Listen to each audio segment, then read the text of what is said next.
क्या हुआ है तुम्हें? धीमे नहीं चला सकते बग्घी? जान निकाल दी थी मेरी। जान का क्या है ऐसा, अभी है अभी कोनी। क्या जान कभी भी जा सकती है, पर मैं इन भेड़ियों का खाना नहीं बनना चाहता, समझे तुम?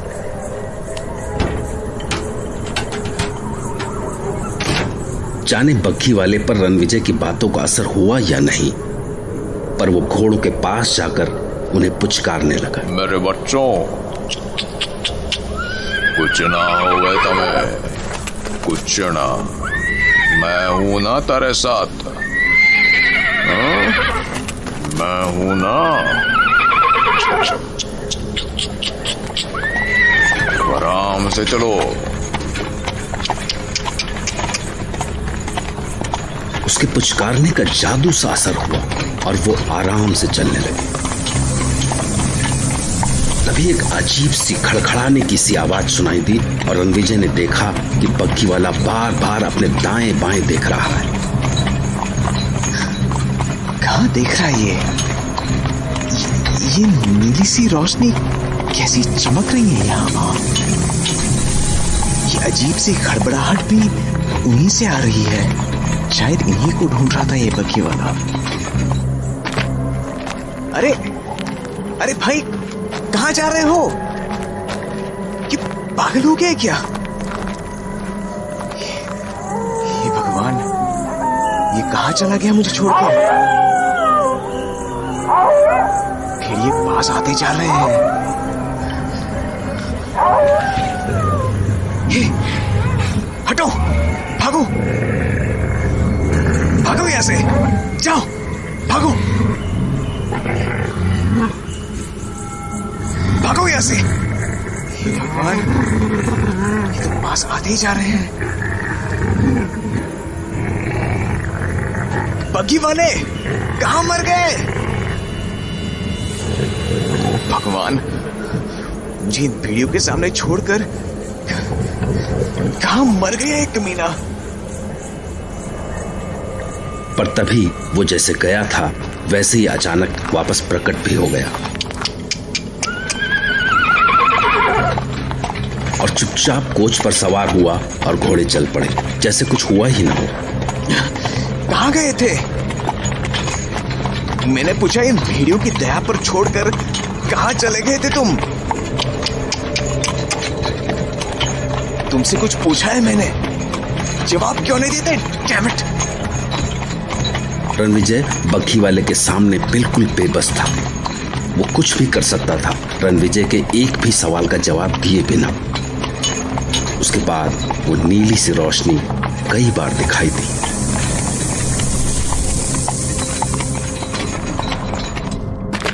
और हर बार बग्घी वाला उन रोशनियों के पास जाता और उनके चारों ओर कुछ पत्थर के टुकड़े रखकर एक घेरा सा बनाता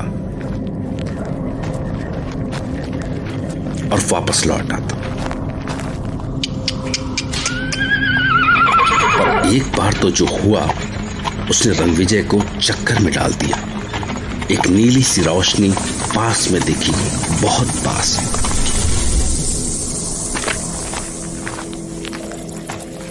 और जब बग्घी वाला उसके पास गया तो रणविजय ने साफ साफ देखा वो रोशनी बग्घी वाले के आर पार चमक रही थी, जैसे बग्घी वाला वहां था ही नहीं। ये चक्कर क्या है? ये किस जगह फंस गया हूं मैं?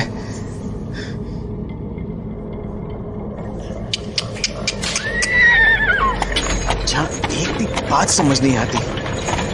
अरे भाई, ये तो बता दो कि हम रत्नागढ़ कब तक पहुंचेंगे, या कभी पहुंचेंगे भी? या मेरी सारी जिंदगी इस भूतिया घाटी में गुजरने वाली है? हालांकि भेड़ियों की आवाजें बीच बीच में अभी भी सुनाई दे रही थी, पर कुछ देर तक सफर शांति से चलता रहा। फिर कुछ देर बाद बादलों के बीच से अचानक चांद निकल आया अपने पूरे आकार में। पर तभी जाने कहां से अचानक भेड़ियों की कुर्राहटें सुनाई देने लगी। बग्घी अचानक थम गई। घोड़े दहशत में हिनहिनाते हुए अपने पिछले पैरों पर खड़े हो गए। रणविजय ने माजरा जानने के लिए सामने झांका तो वो कांप गया। सैकड़ों भेड़िए बग्घी को चारों ओर से घेरे खड़े थे। उनके मुंह चांद की ओर थे और सब के सब अजीब आवाज में हुंकार रहे थे। उनकी इस हुंकार से पूरी घाटी कांप गई थी। रणविजय के कानों के पास से पसीने की धार बह रही थी। लगा जैसे वो भेड़िए बग्घी पर टूट पड़ेंगे और सब कुछ खत्म। पर बग्घी वाले को तो जैसे कोई फर्क ही नहीं पड़ा। वो आराम से बग्घी से नीचे उतरा और भेड़ियों के बीच जाकर बड़बड़ाता हुआ ऐसे इशारे करने लगा जैसे वो सर्कस का रिंग मास्टर हो या जैसे वो रास्ते से प्रेत आत्माओं को हटा रहा हो। बस कुछ ही पल और भेड़िए जैसे अचानक आए थे वैसे ही लौट भी गए।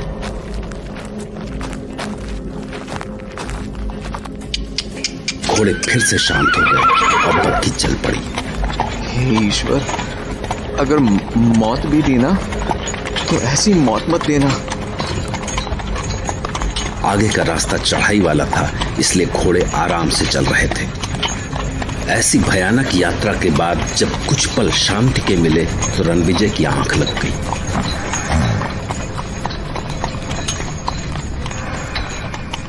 फिर जब उसकी आंखें खुली तो बग्घी एक पुराने से महल के सामने खड़ी थी और बग्घी वाला घोड़ों को बांध रहा था। महल की खिड़कियों से रोशनी की कोई झलक नहीं आ रही थी। रणविजय ने महल की उजड़ी सी बाउंड्री वॉल पर एक नजर डाली। हाय, हे भगवान, आखिर मंजिल आ ही गई। काफी बड़ा महल है। महल के सामने गोल चक्कर से निकालते हुए कई रास्ते। आओ सा, आ गया रत्नागढ़ महल। जब बग्घी वाले ने रणविजय की बाह पकड़कर उसे बग्घी से उतरने में मदद की तो एक बार फिर से उसे बग्घी वाले के पंजों की ताकत का एहसास हुआ। लगभग पूरी रात का सफर था। ओह, ये सर्दी है। ऐसे में अगर गर्म चाय मिल जाए तो मजा आ जाए। कोई दिख भी तो नहीं रहा। वैसे क्या प्रॉपर्टी है? अगर वक्त और मौसम की मार से इसकी ऐसी हालत ना हुई होती तो बग्घी वाले को बोलता हूं कि मालिक को बुलाने को। अरे अरे भाई, सुनो तो। अजीब पागल है, फटाक से गायब हो गया।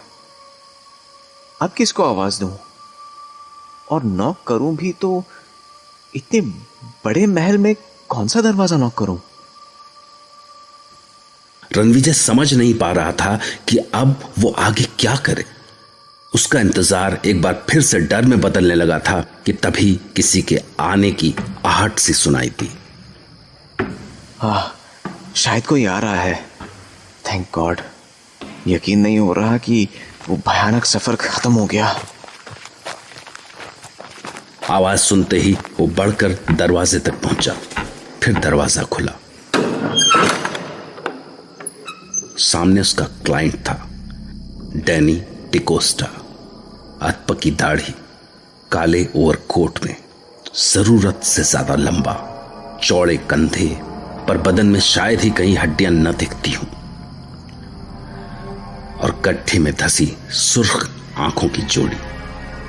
रणविजय को सामने पाकर उसने अजीब सी मुस्कुराहट के साथ अपना हाथ आगे बढ़ाया।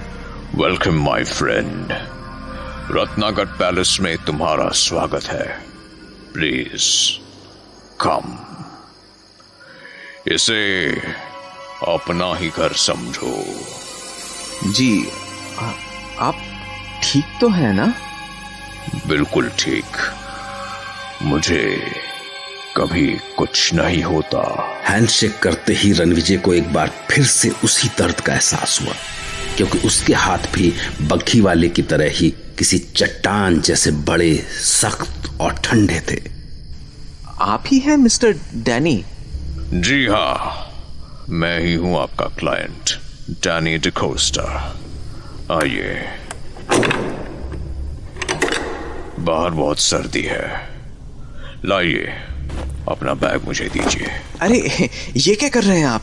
मैं अपना सामान खुद उठा सकता हूँ। नहीं, आप मेरे मेहमान हैं। And you see it's pretty late in the night, so कोई नौकर नहीं है इस वक्त, तो मेरा फर्ज बनता है कि मैं आपको कोई तकलीफ ना होने दूं। नहीं तो आप मेरे काम होने से पहले ही भाग जाएंगे। बट यू नो,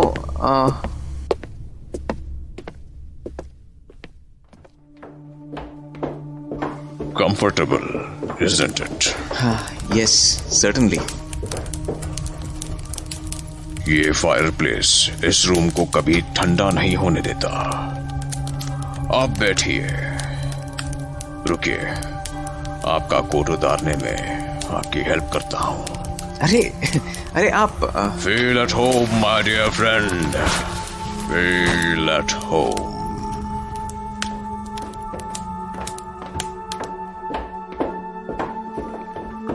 लंबी घुमावदार सीढ़ियों और गलियारों से होते हुए कमरे में पहुंचकर रणविजय को काफी आराम मिला। जब डैनी रणविजय को छोड़कर गया तो उसने कमरे पर एक नजर डाली। दिसंबर की सर्दी में फायरप्लेस की गर्मी, खिड़कियों पर भारी मखमली पर्दे, बेशकीमती फर्नीचर, कमरे की हर चीज से रईसी टपक रही थी। रणविजय अभी एक एक चीज को ताज्जुब के साथ देख ही रहा था कि तभी डैनी वापस लौट आया। Please come this way my dear friend. आप सफर से थके होंगे, ऐसे में आपको अपने कमरे का कंफर्ट चाहिए होगा। गुनगुने पानी वाले बाथटब में कुछ पल बैठेंगे तो थकान उतर जाएगी। जब रणविजय उसके पीछे पीछे जा रहा था तो उसके कानों में होटल वाली बुढ़िया के शब्द गूंजे। दिन नहीं रात सा रात, माघ की पूर्णमासी है आज की रात 12 बजे काली घाटी के प्रेत धरती पे उतरे सारे प्रेत। और उसने सोचा कि ठीक है कि ये पूर्णमासी की रात है और रत्नागढ़ का यह किला भी काली घाटी इलाके में ही पड़ता है, पर ऐसे शानदार महल में ऐसे जेनरस होस्ट के होते हुए आखिर उसे हो क्या सकता था।